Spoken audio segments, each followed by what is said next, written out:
Nous sommes en Papouasie-Nouvelle-Guinée. Ici, on estime que 500 000 familles vivent des produits du cocotier. Cet arbre de vie se trouve aujourd'hui menacé. Dans la région de Madang, une grave maladie se répand. Le syndrome de Bogia détruit les cocotiers ainsi que d'autres palmiers et certaines variétés de bananiers.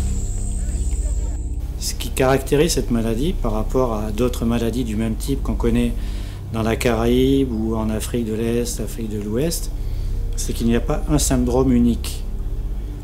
On n'a pas un seul symptôme qui peut décrire de manière générale ce qui se passe actuellement en Papouasie-Nouvelle-Guinée. La station de recherche Stewart du Cocoa Coconut Research Institute abrite la collection internationale de cocotiers pour la région Pacifique. Son rôle, conserver les variétés et produire des semences pour les agriculteurs. La maladie met en péril la collection.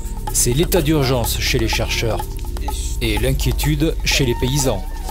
D'après les résultats partiels d'analyse, je crois qu'on peut dire que l'inoculum, le pathogène, est probablement à moins de 15 km de la collection.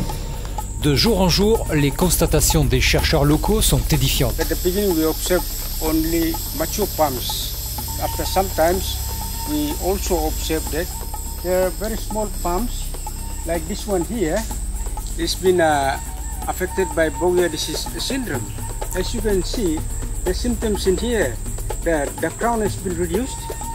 Most lower leaves, lower rachis has died.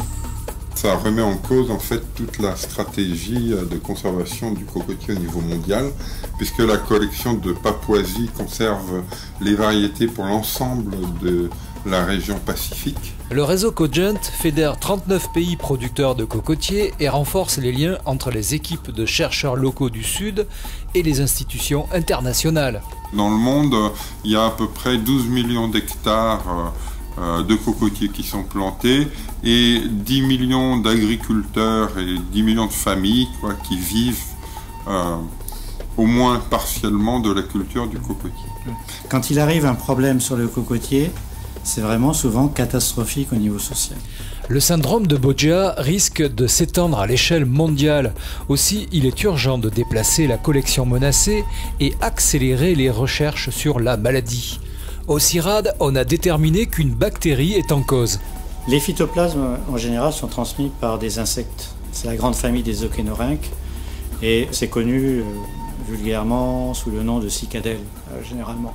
Les maladies à phytoplasme ne sont pas les plus faciles à résoudre parce qu'il y a cette composante insecte-vecteur, parce qu'on ne sait pas cultiver les phytoplasmes, et parce que dans ce cas-là, on a affaire quand même à une plante qui fait plus de 20 mètres de haut. Donc pour aller voir quels sont les insectes qui sont sur la canopée, c'est pas évident. Pour préserver la collection en attendant l'antidote, il serait bon de prendre quelques dispositions. Il va falloir déplacer cette collection pour la relocaliser, peut-être quelque part ailleurs en Papouasie, mais aussi dans un autre pays du Pacifique. Il faudra faire intervenir des équipes de recherche multidisciplinaires avec des chercheurs de Papouasie-Nouvelle-Guinée, des chercheurs d'équipes probablement françaises du CIRAD, mais aussi australiennes, et enfin des chercheurs d'institutions internationales comme par exemple Bioversity.